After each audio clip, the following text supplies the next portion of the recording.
Hey guys, welcome back to my channel. As you can see, I am a beauty guru. I am a pro at makeup. Look at the blending, look at the soft glam. Just kidding. This is a video on how to achieve this instead of this using the same product. No offense to anyone who wears their makeup like this. It's okay to look like a drag queen. I'm here for it, but this is what I prefer to look like on a day-to-day basis if I decide to wear makeup. So if you want to learn how to do this instead of this, then just keep on watching. Alrighty guys, so I'm gonna jump right in using my NYX Brow Wiz in the shade Taupe, and I'm just gonna start out by lightly going in on the tail of my eyebrows, following the natural shape using light strokes, and just doing this until it's the darkness and the shape that I want. And I'm also going to be doing the same thing at the front, frequently brushing it to blend the colors together to make sure it all looks very natural. And then this is the don't side, and this is what will happen if you do not follow my directions. So this is a mistake some people make, and this is a mistake that I have made many times on my eyebrows. And I used to start out by outlining my entire eyebrow, and then I would apply heavy pressure and just get it done as fast as possible. But in the long run, it will look better if you do it the other way, and it honestly doesn't take as long. Then I'm gonna go in with some concealer to prep my eyes for eyeshadow, and then I'm going to be setting that to ensure that it doesn't get sticky and nothing creases. Then I'm going to be going in with my Morphe 350, and I'm just going to be picking up an orangey shade, and I'm going to pick it up a few different times until I reach the color that I want. And I'm just going to blend, blend, blend, blend, blend.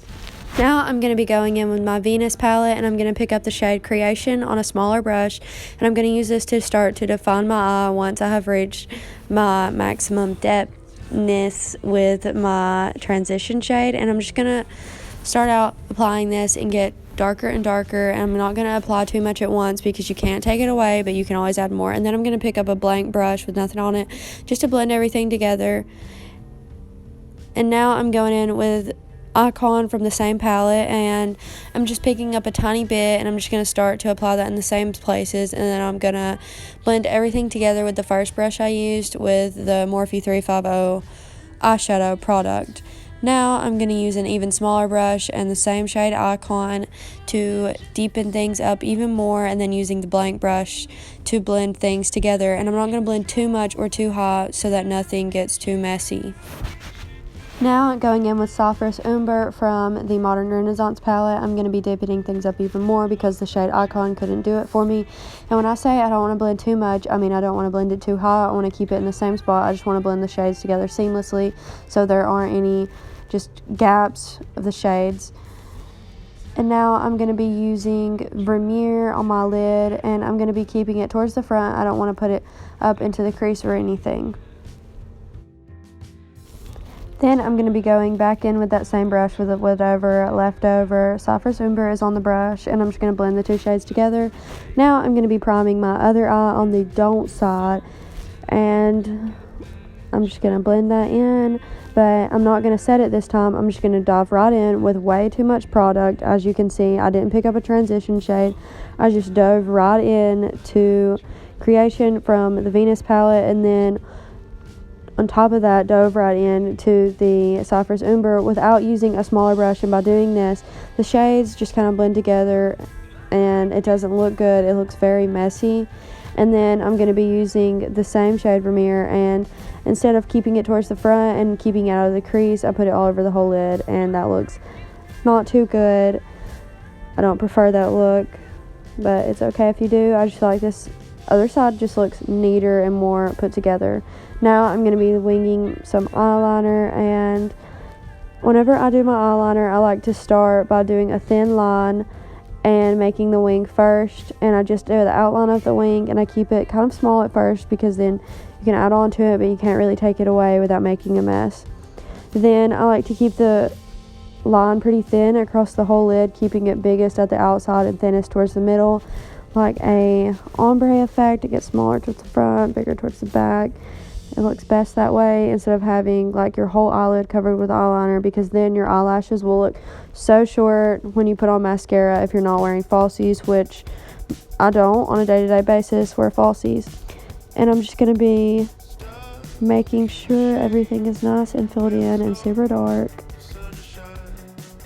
Now on the don't side, I start out by doing the eyeliner towards the front first, and it can get really messy this way. And another thing I see a lot of people do is making the line too thick, and they may not know this, but this will make your eyelashes look super short and stubby and not good. And as you can see, the eyeshadow shimmer shade has now went into the crease. It's just a hot mess.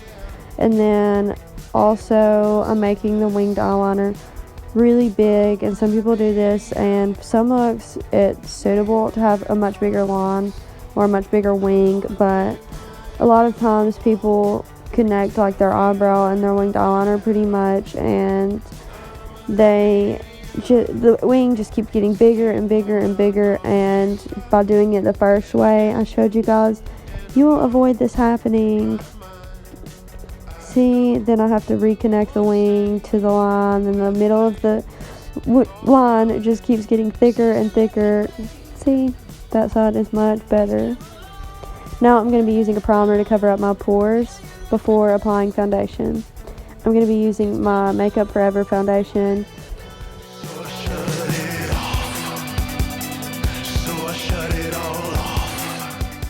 Now I'm going to be blending that foundation with my Morphe M439, and I'm picking up some Becca Backlighting Priming Filter to help blend the foundation out. Since it is a stick foundation, you could also use like MAC Fix Plus or something like that. I just use the backlighting priming filter because it makes it much more luminous. Since I do have kind of dry skin, I want my skin to look really dewy, and this also just helps blend out the foundation really good. So on the don't side, I'm just diving right into the foundation, and as you can see, look at all the pores that show up whenever I don't use the pore filler. Now I'm going to be using a flat brush, which does not work good, and I'm also not using the Becca Backlighting Priming Filter, which helps blend the foundation out. By using this, it is so dry and it doesn't give much coverage, and it just looks super blotchy. As you can see, that side is much more red using the same amount of product. Now on this concealer, on the bad side, I'm going to be applying way too much, and on the good side, I'm going to be applying a small amount because it goes a long way. Then I'm just going to be blending that out with a beauty blender because it makes it look so airbrushed when you use a sponge.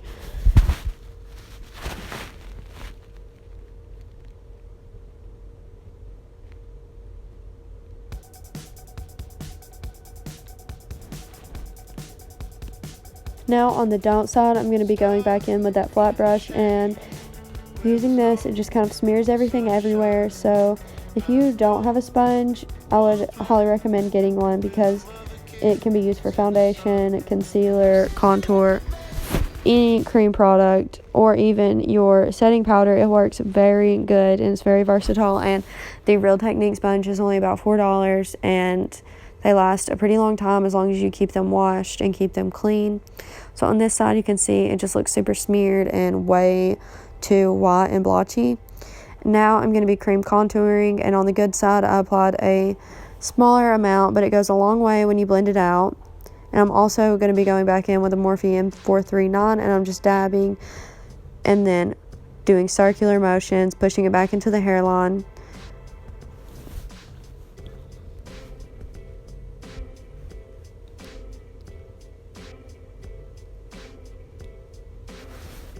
And look, you can see my pores coming through and my small lines on the other side from not using the pore filler.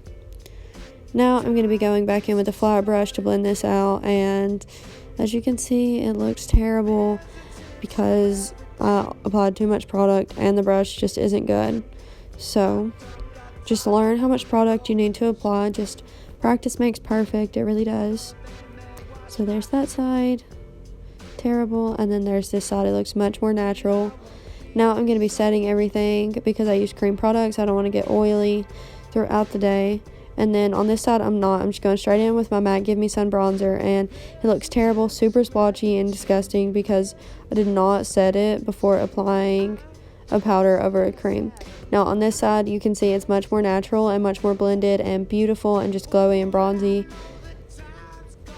because I set it first. Now I'm going in with my Jaclyn Hill palette and using the blush shade in the middle. I forget the name of it. But on the other side, I applied a good amount, and on the bad side, I applied way too much. Now for highlighter, you want to focus this on the high points of your face. As you can see here, I'm kind of just putting it at the top of my cheekbone, and it's getting under my eye. It doesn't look good. I'm putting way too much, and I'm not blending it out into my skin. It just is sitting there, and it looks bad. Now I'm going back in with my shade Creation first, and then going back in with the darker shade Icon. And on the bad side, I'm just going straight in with Icon instead of applying the lighter shade first. Now for mascara, you can't really go wrong with it as long as you just don't get it too clumpy. Now I'm going to be applying some lipstick, and with lipstick you just want to stay inside your lip line, which is pretty self-explanatory, or just don't overline them too much and make sure it's evenly distributed.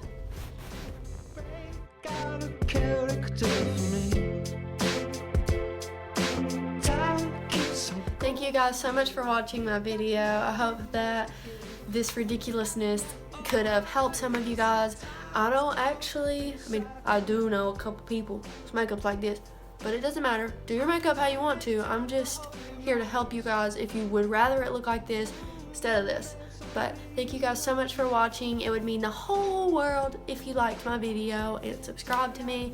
The button's right down there. It's right down there. So click it if you want to. I'm not gonna pressure anyone into doing anything, but do it or else. Okay. But I love you guys. Thank you so much for watching. Peace and blessings.